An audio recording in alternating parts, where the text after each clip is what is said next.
परमेश्वर का धन्यवाद हो। परमेश्वर ने एक बार फिर से हम सबको ये मौका दिया है कि परमेश्वर के वचन के अध्ययन में अपने जीवन को व्यतीत करने पाए, समय को लगा सकें।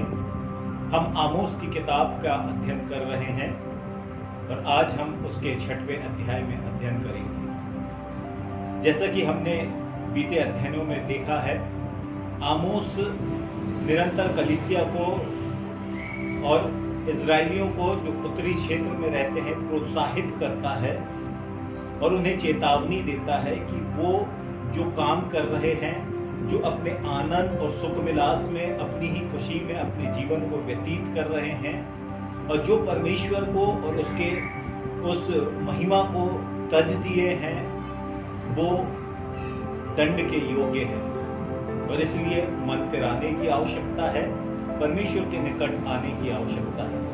और आमोस इस अध्ययन में भारी चेतावनी देता है उन लोगों से जो अपने ही विलासिता में जीवन व्यतीत कर रहे हैं, जो अपनी ही खुशी में, अपने आनंद में और अपने ही घमंड में अपने जीवन को व्यतीत कर रहे हैं। उन्हें इस 6वें अध्याय में भारी चेतावनी आमोस प्रदान करता है।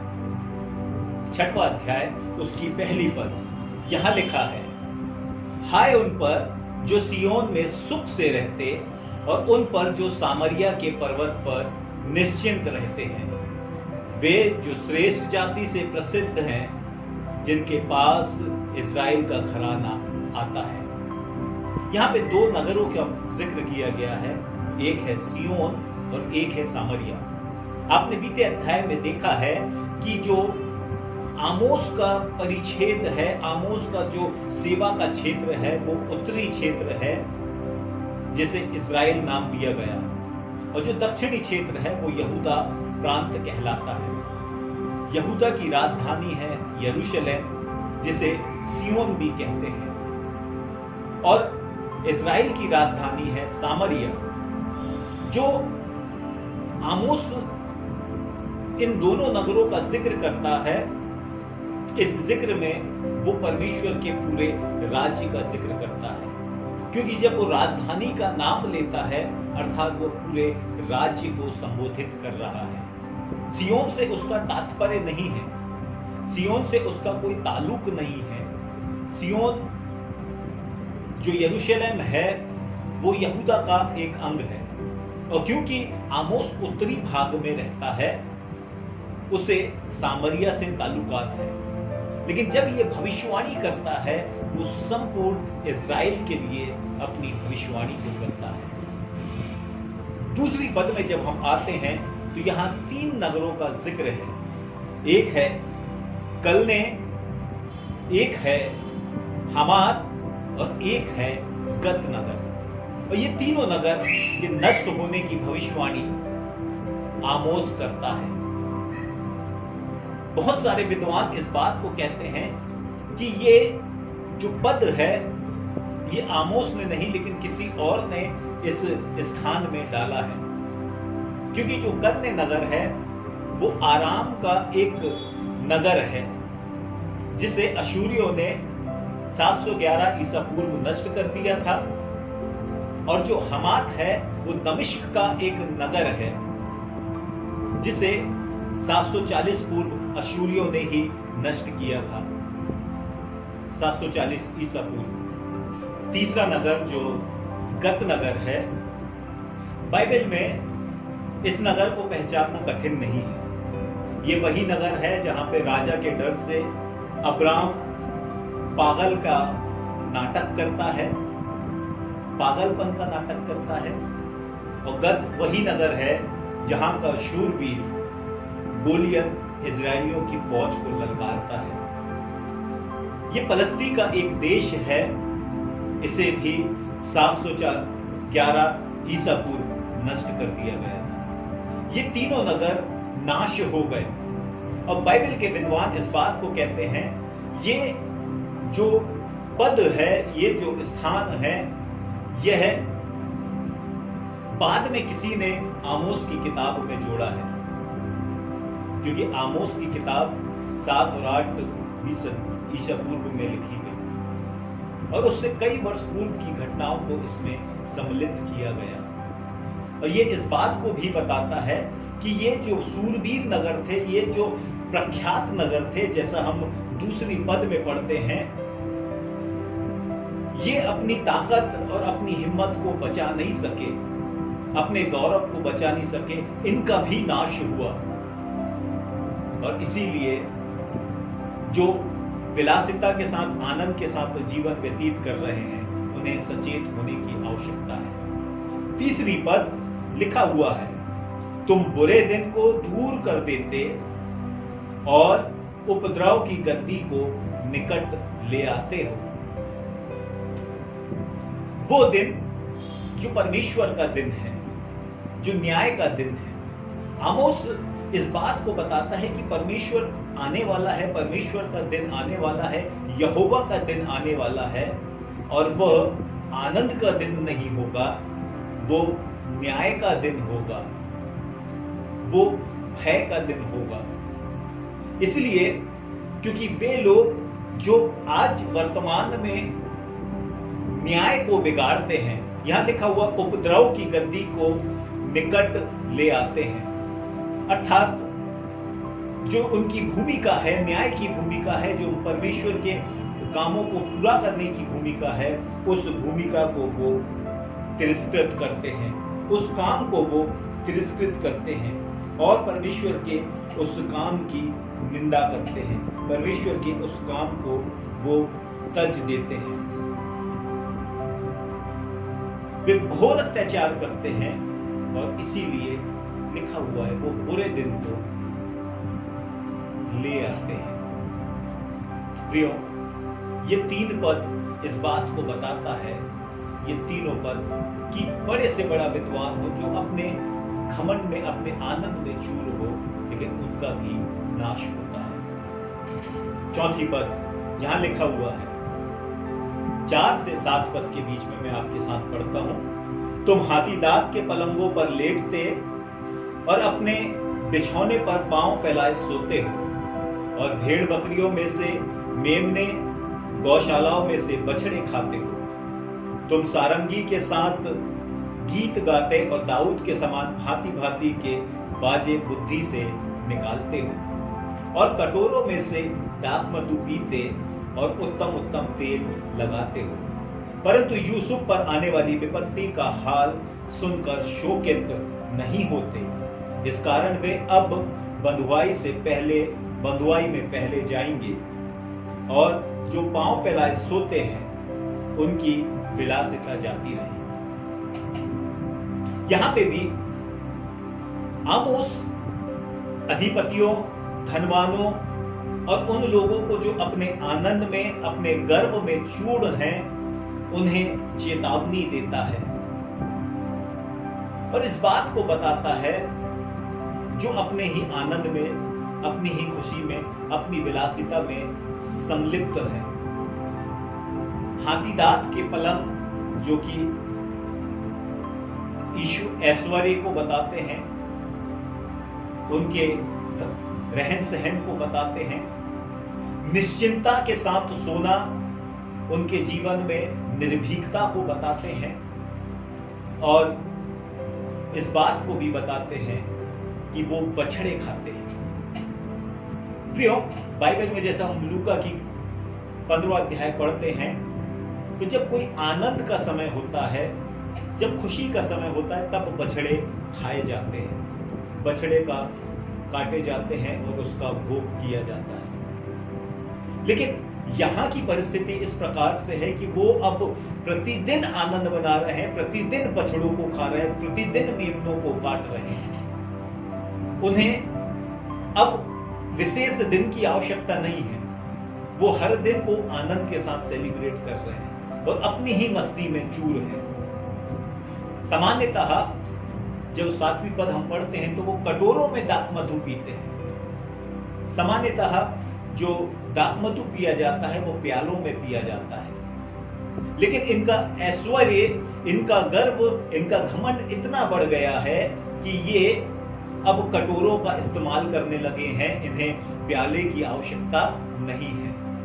ये भोग विलास में जीवन को व्यतीत कर रहे हैं, ये भोग विलासिता के और अपने आनंद और गर्व में और अपने ही घमंड में चूर लोगों के विषय में आमोस चेतावनी देता है।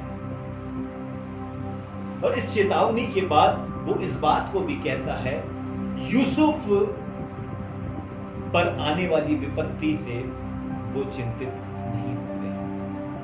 यूसुफ जो एक मापक है, जो इस्राएल के घराने की ओर चिन्हित करता है, अर्थात इस्राएल के घराने पे आने वाली विपत्ति पे वो शोकित नहीं होते हैं। ये जो अपने ऐश्वर्य और अपने आनंद में जीवन को व्यतीत कर रहे हैं, इनके लिए बाइबल और आमोस विशेष चेतावनी कहता है कि ये वही लोग हैं जो अपने गर्व में हैं, ये ही सबसे पहले नष्ट किए जाएंगे, सबसे पहले इनका विनाश होगा, सबसे पहले दंड यही पाएंगे। और हम आगे चल के देखते हैं दूसरा राजा उसके 7वें अध्याय में कि जो उस समय का जो वहां का राजा था होशे, जो गर्व में चूर था, जो महान था, जो घमंड में चूर रहा करता था, वही सबसे पहले दासत्व में गया। उसने कोशिश की कि अशूर के राजा को भेंट दे दे, दान दे के उसे खुश कर दे, लेकिन उसने उसे बंधुआ बना दिया। यहाँ पे जो गीत संगीत और दाऊद के समान वीणा बजाने की बात की जाती है, जिसका शाब्दिक अर्थ विद्वानों ने निकाला है खड़खड़ाना, जो मूल अर्थ है उसे चहकना, चहचहाना कहा जाता है। अर्थात ये अपनी ही वाहवाही करते हैं, अपनी ही तारीफ करते हैं और अपने ही खुशी में आनंदित होते हैं। फिर यहाँ पे जिक्र आता है तेल का, और ये तेल साधारण तेल की बात नहीं है, ये बाहर से दूर दूर देशों से मंगाए गए तेल की बात है, जो इनके खान पान के लिए, इनके रंग रोहन के लिए, इनके सौंदर्य के लिए इस्तेमाल किए जाते थे। ये तेल चोपड़ा करते थे, जो इनके वैभव को बताती है। और फिर हम जब आगे पढ़ते हैं 7वीं पद में, तो हम इस बात को जानते हैं, क्योंकि सबसे पहले इनका विनाश होगा। ये इसलिए क्योंकि ये अपने आप को अव्वल बनाना चाहते हैं, प्रथम बनाना चाहते हैं, और इनकी मनसा में है कि ये हमेशा ऊपर रहें, आगे रहें। और जब हम दूसरा राजा, जैसा मैंने आपको बताया 17वां अध्याय उसकी 5वीं पद पढ़ते हैं, तो अशूर लोगों ने इसी इस्राएल पे, इन्हीं लोगों पे आक्रमण किया। जो राजा होशे है, जो सबको सबसे अव्वल था, जिसके विषय में यहाँ पे बताया गया, उससे बड़ा विलासिता का कोई भोगी नहीं था, वह बंदी बना लिया गया।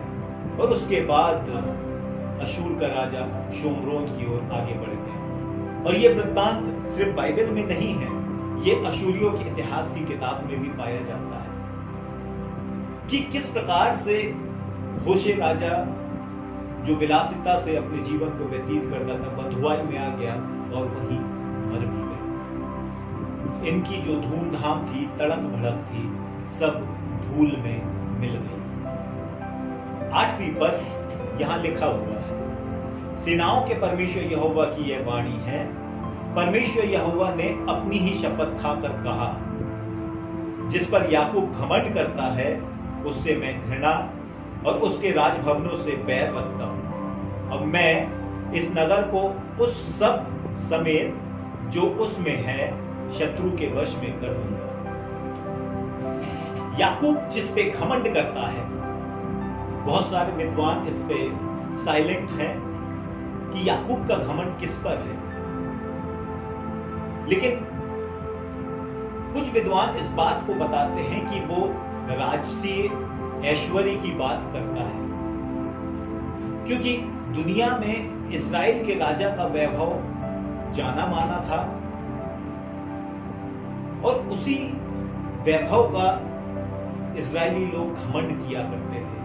ये लोग जो उत्तरी भाग में रहते थे, अपने राजा पे गर्व करते थे और उस पर घमंड किया करते थे, और इसीलिए राजभवनों का जिक्र किया गया है।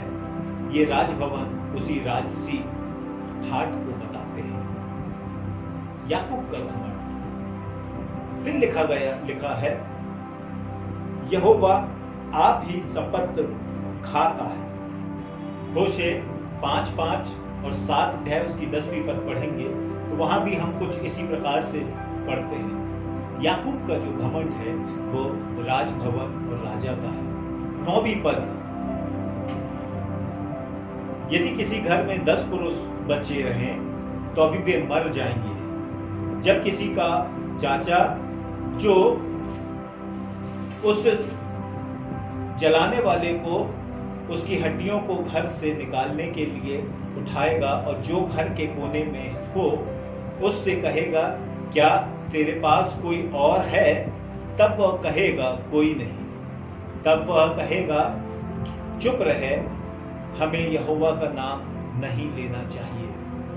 9वीं और 10वीं पद जो इस बात को बताती है, जब इज़राइल में विनाश होगा, जब ये लोग जो विलासिता में जीवन व्यतीत कर रहे हैं, इनके बीच में शत्रु चढ़ाई करेंगे, अशूरी चढ़ाई करेंगे, इन्हें नष्ट कर देंगे, इनके बीच में महामारी होगी और ये कष्टों में जीवन को व्यतीत करेंगे और इनके पूर्वज और प्रत्येक मरने लगेगा।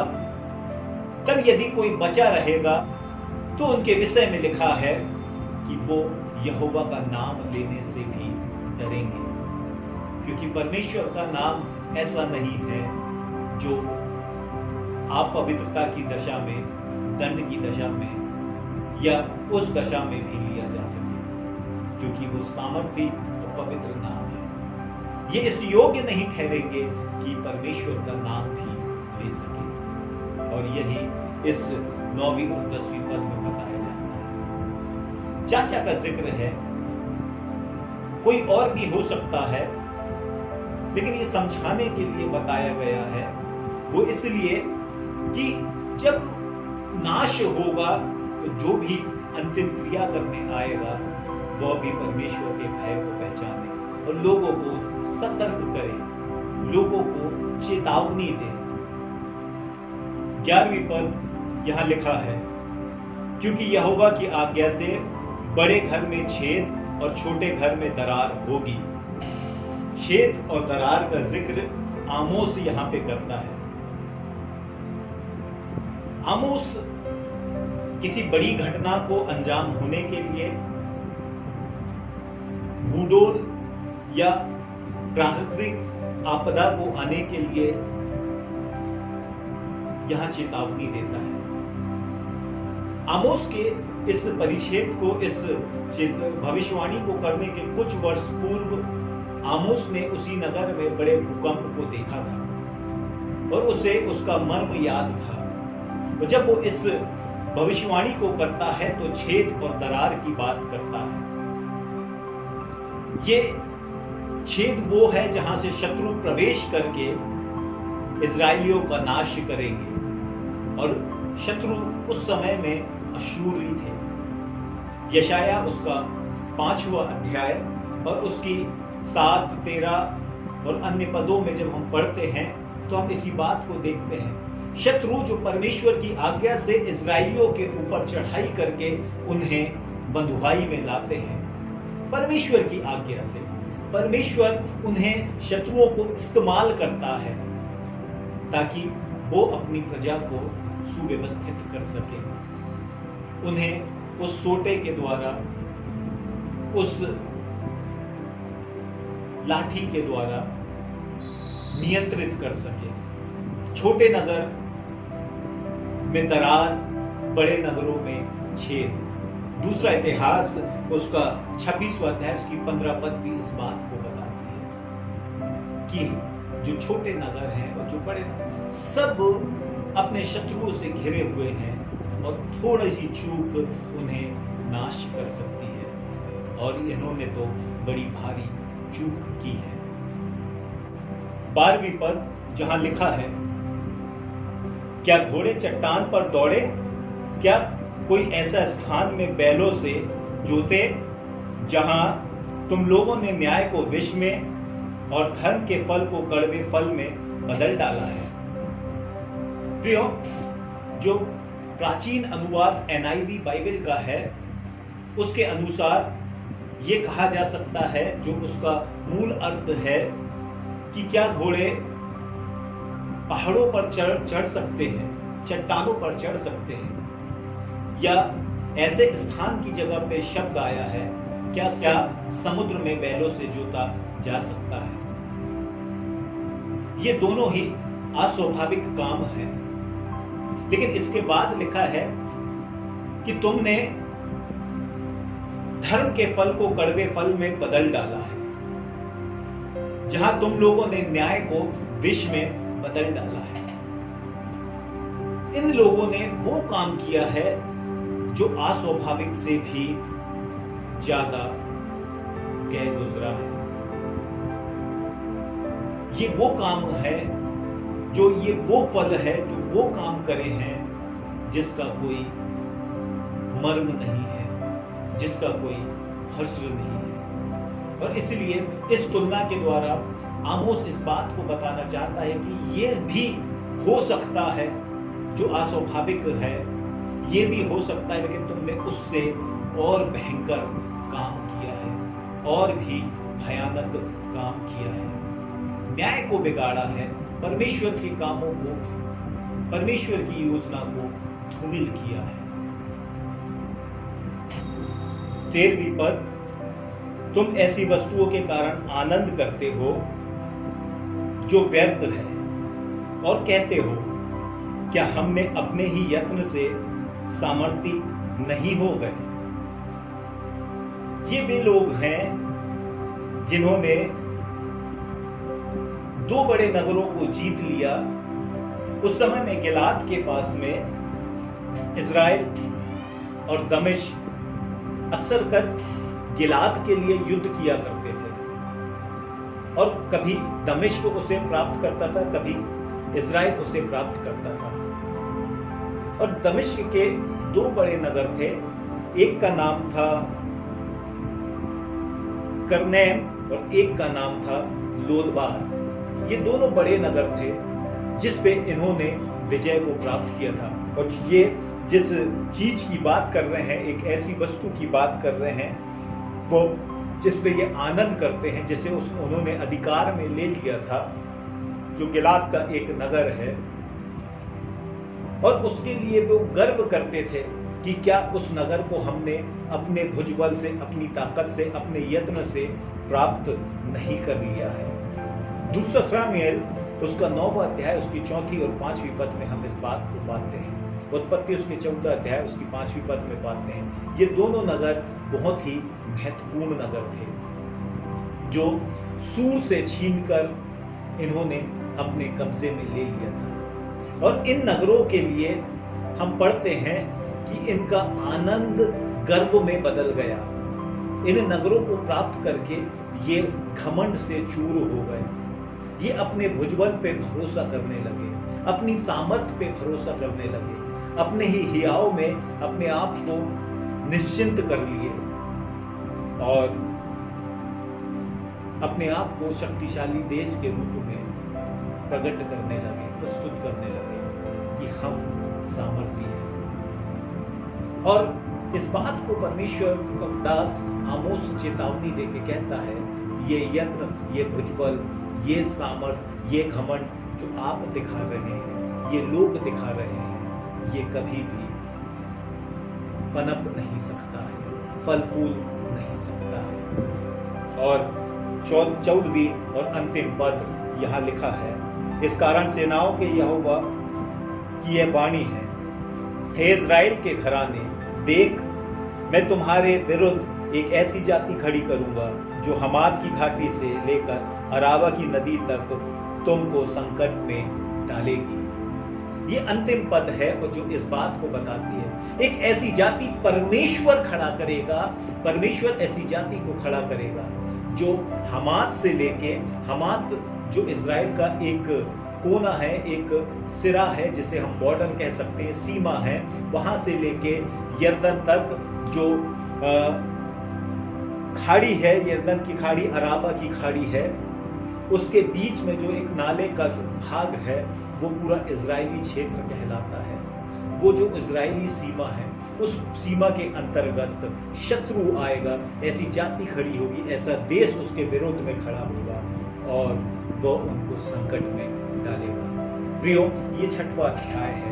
इस 6वें अध्याय में हम इस बात को देखते हैं कि जो लोग विलासिता में, खुशी में, अपने आनंद में, अपने गर्व में, अपने घमंड में चूर जीवन को व्यतीत करते हैं, आमोस तो उन दिनों में इस्राएलियों को चेतावनी देता था। क्या ये परिवेश आज हमारा नहीं है?